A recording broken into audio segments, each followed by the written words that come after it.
The late April sun hung low over the suburban streets of Maplewood, casting long shadows across the modest two-story home where Clara Bennett lived with her husband, Nathan, and their twin daughters Lily and Grace.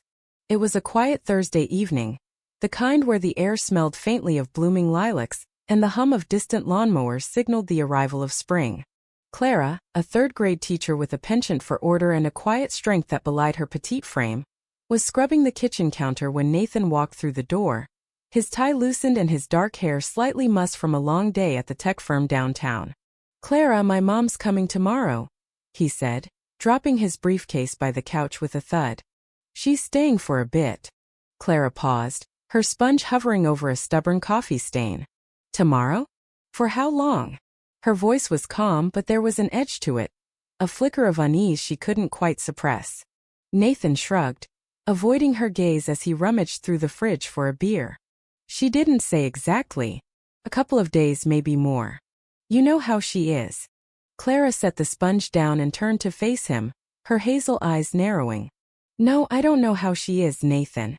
Last time Margaret was here, she spent 3 days inspecting every corner of this house like it was a crime scene. I'm not in the mood for that again."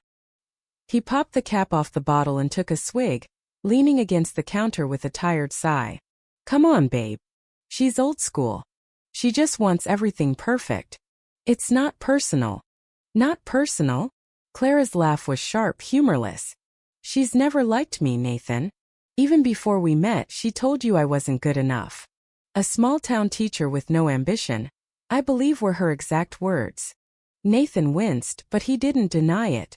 Margaret Holloway, his mother, a retired real estate agent with a penchant for sharp comments and sharper expectations, had indeed tried to derail their relationship from the start.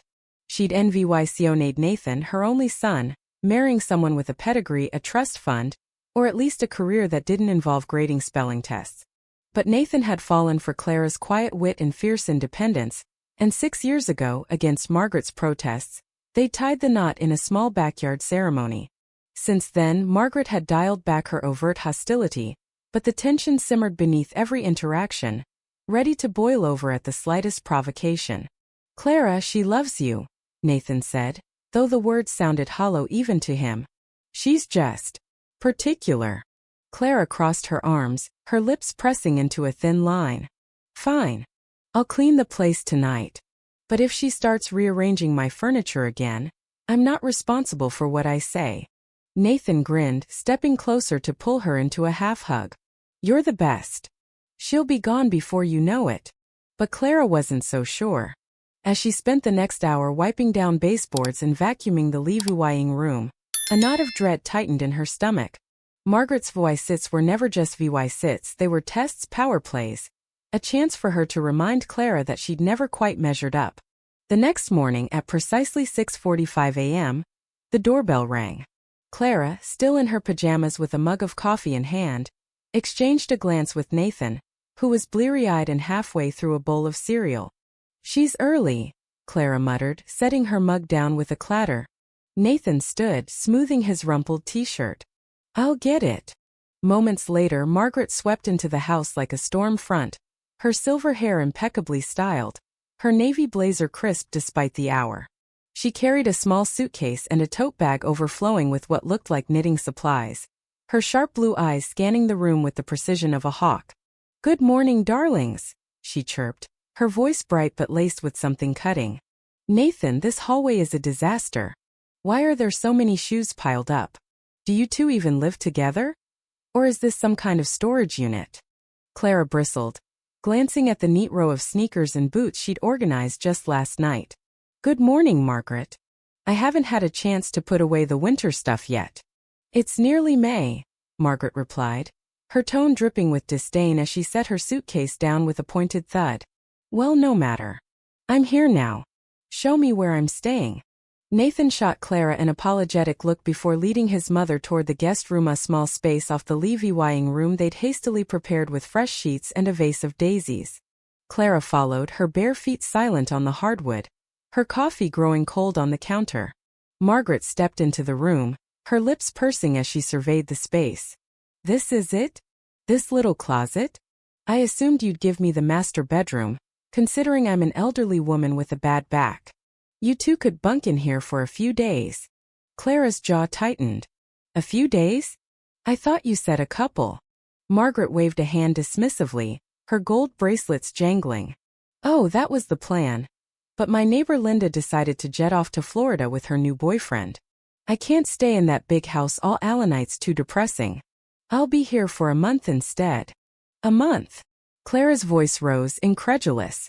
She turned to Nathan, who was rubbing the back of his neck, avoiding her gaze. Nathan, we're supposed to take the girls to my parents next week, and then head to New York for that conference I'm speaking at. We can't host her for a month. Margaret's eyes narrowed, and she dabbed at them with a tissue she pulled from her purse, her voice trembling theatrically. You're just going to abandon me? Leave me all alone while you gallivant off to the city? Mom, Clara's kidding, Nathan said quickly, stepping between them. Of course you can stay. We'll figure it out. Right, babe? Clara stared at him, her heart sinking. She'd expected him to back her up, to draw a line with his mother for once. Instead, he'd folded like a cheap lawn chair. Without a word, she turned on her heel and stormed out of the room, slamming the kitchen door behind her. She stood at the sink, gripping the edge of the counter, her breath coming in short, angry bursts. The betrayal stung not just Margaret's intrusion, but Nathan's willingness to let it happen. She'd spent years building a life with him, raising their girls, keeping their home a sanctuary. And now, with one phone call from his mother, he was ready to upend it all. A sharp shout broke her reverie. Clara! Nathan and I are starving at the table, will you? Margaret's voice carried through the house like a foghorn. Clara closed her eyes, counting to 10. Then, with a resigned sigh, she pulled a roast chicken from the oven, plated some mashed potatoes, and set out a bowl of green beans. She brewed a pot of chamomile tea, hoping its calming scent might soothe her frayed nerves. But when Margaret swept into the kitchen, her nose wrinkled as if she'd smelled something foul. What's this? She asked, poking at the chicken with a fork. All this grease and starch? Are you trying to give me a heart attack? A salad would have been fine. Clara didn't respond. She turned and walked back to her bedroom, shutting the door with a soft click. She sank onto the bed, picking up the novel she'd been reading, a quiet escape from the chaos, but before she could lose herself in it, Margaret's voice pierced the silence again. What's this plant doing here? She called, her tone shrill. Nathan, you know I'm allergic to flowers. Clara dropped the book and hurried to the kitchen, where she found Margaret standing over the trash can, holding the small potted lavender Clara had nurtured for months. The purple blooms were crushed against the side of the bin, dirt spilling onto the floor. What are you doing? Clara snapped, her voice trembling with fury. Why would you throw that away? I'm allergic, Margaret said flatly, brushing her hands together as if ridding herself of filth. Nathan, hovering nearby, frowned. Mom, you have lavender in your garden at home. How can you be allergic here but not there? Shut up, Nathan, Margaret barked, sinking into a chair with a dramatic sigh. You've already given me a headache with all this fussing. Clara's hands clenched into fists. Margaret, if you're going to stay here, you can't just destroy my things. Margaret rolled her eyes, her voice rising. Oh, forgive me for wanting to breathe. Maybe if you weren't so selfish, you'd understand. Nathan, let's get my laundry sorted. I brought some things that need washing. Nathan hesitated, then offered a weak smile. I'll toss them in the machine, Mom. No big deal. Margaret's eyes widened in horror. You? Doing laundry? That's women's work. Next, you'll tell me you mop the floors. Actually, I do, Nathan said, a hint of defiance in his tone. Clara works hard and I help out. That's how we run things. Margaret's face flushed red.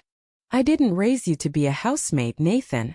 Clara's turned you into some kind of domesticated lapdog. We need to find you a proper wife, someone from a good family, not this lazy low class. Enough. Clara's voice cut through the room like a blade. She turned to Nathan, her eyes blazing. I'm going for a walk. When I get back, I want her gone. Figure it out. Before either of them could respond, she grabbed her jacket and stormed out, the door slamming behind her. The spring air was cool against her flushed cheeks as she walked down the street, her mind racing. She couldn't believe Nathan had let it get this far. His mother's insults, her entitlement, her complete disregard for their life together. And worse, he hadn't stood up for her. She wandered toward the park, where the cherry blossoms were in full bloom, their pink petals drifting like snow. As she sat on a bench, her phone buzzed. It was her friend Sophie, a fellow teacher with a knack for cutting through bullshit. "Hey Clara. You okay?" Sophie's voice was warm, concerned. Clara sighed, rubbing her temples.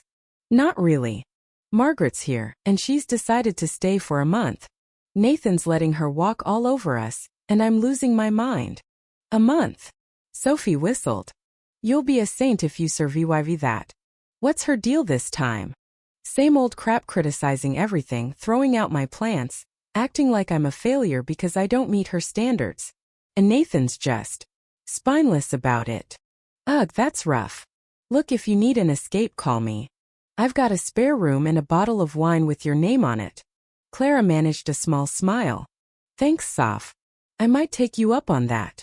She hung up and walked a little longer, letting the rhythm of her steps calm her. By the time she returned home, the house was quiet. Margaret's suitcase was still in the hallway, but she was nowhere in sight. Nathan emerged from the kitchen, his expression sheepish. "She's in the shower," he said.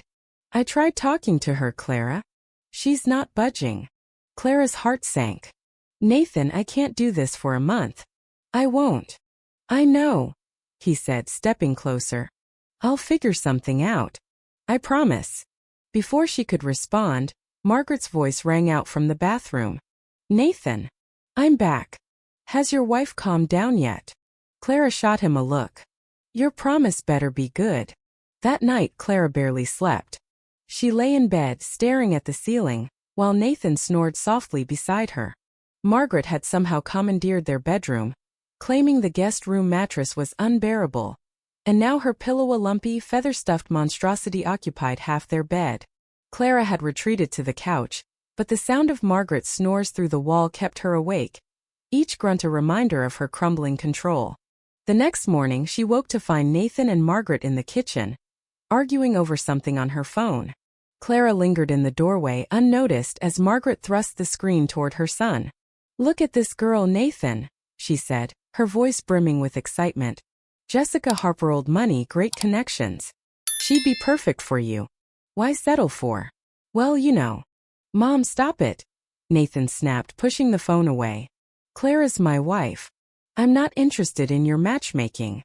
Clara stepped forward, her voice icy. "What's going on here?" Margaret turned unfazed. "Oh, just showing Nathan some options. Since you're so unhappy, maybe it's time he traded up." Clara's blood boiled. "Nathan, tell me you're not entertaining this." "Of course not," he said, standing quickly. "She's being ridiculous." "Ridiculous?" Margaret huffed. "I'm trying to save you from a lifetime of mediocrity." Clara grabbed her keys. "I'm picking up the girls from my parents. When I get back, we're settling this." She drove to her parents' house in a haze of anger, her mind replaying every moment of the past 2 days. Lily and Grace greeted her with squeals of delight, their dark curls bouncing as they ran into her arms. Her parents, Tom and Ellen, watched from the porch, their expressions soft but knowing. "Everything okay, sweetheart?" Ellen asked as Clara stepped inside. "Not really," Clara admitted, sinking into a chair. "Margaret's taken over our house, and Nathan's letting her. I don't know what to do." Tom frowned, his weathered hands resting on the table. "That woman's always been trouble. You don't have to put up with this, Clara." "I know," she said, her voice breaking. "But Nathan. He's not the man I thought he was." Ellen squeezed her hand. "You'll figure it out. You always do." Clara's phone buzzed. "Nathan. Hey babe, I've got a plan. Come home soon, okay?" She hung up, skeptical but hopeful. After gathering the girls' things, she drove back, the twins chattering about cartoons and ice cream. When they arrived, Margaret was in the Levi-ing room, playing with Lily and Grace. Despite everything, she was a doting grandmother, always armed with gifts and stories.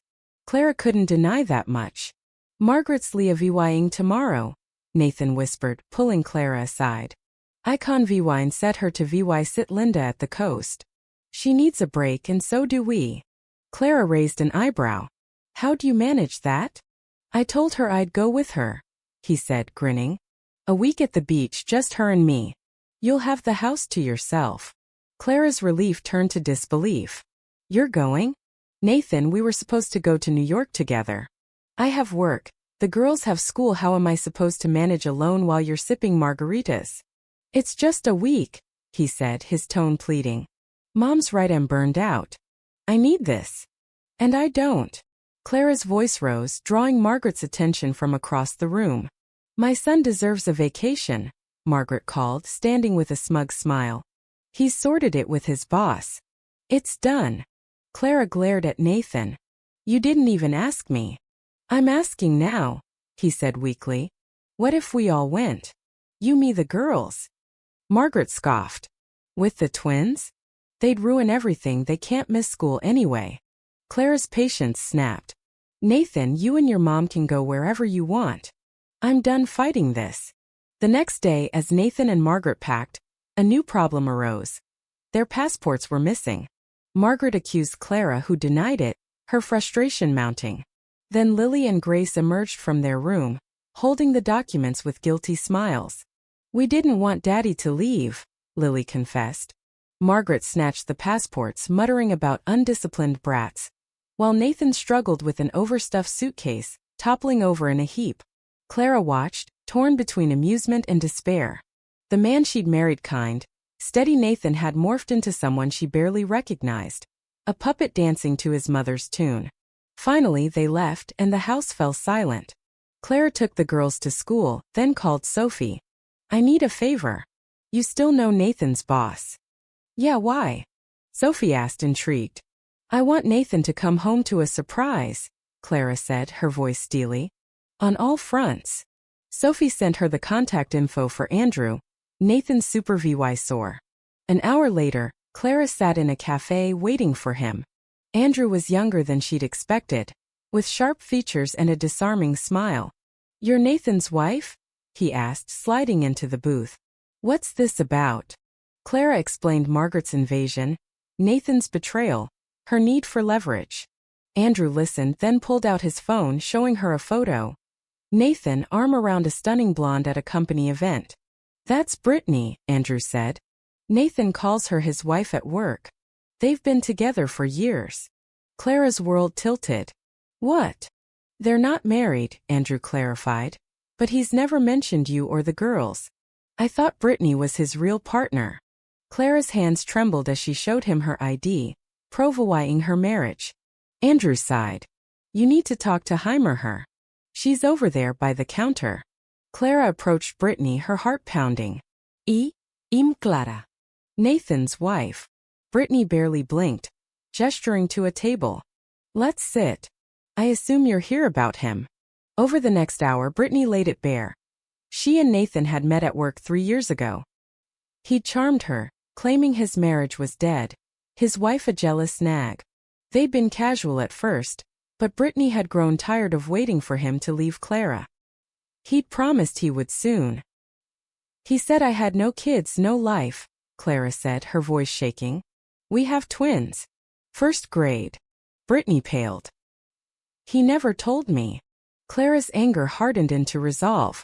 She thanked Brittany and left, her mind racing. Nathan had built a double life, and she'd been blind to it. Divorce was on the table, but first she'd make him pay. Over the next week, Clara consulted a lawyer, gathering evidence of Nathan's infidelity and their joint assets. She also dug into his past, uncovering a pattern. A fling with a boss's daughter at his old job, a trail of lies stretching back years. When he returned, she'd be ready. The day arrived. Nathan walked into the cafe where Clara waited, his suitcase smudged with sand, his lips inexplicably red with lipstick. Margaret's, she assumed, from some overzealous goodbye. Brittany joined them, and the confrontation unfolded like a slow-motion car crash. You lied to both of us, Clara said, her voice steady. Pick up your things tomorrow, Nathan. We're done. He stormed out, vowing to stay with Margaret. The next day, he and his mother returned, Margaret railing at Clara for ruining her son's life. Nathan admitted the affair, But Margaret brushed it off until Clara revealed everything to her, shattering her illusions. With Nathan gone, Clara rebuilt. A promotion to department head came unexpectedly, bolstering her finances and confidence. She told the girls gently, promising their father's love wouldn't fade. And as summer approached, she planned a trip to the coast, just her and the twins, proof that love, not betrayal, would define their future.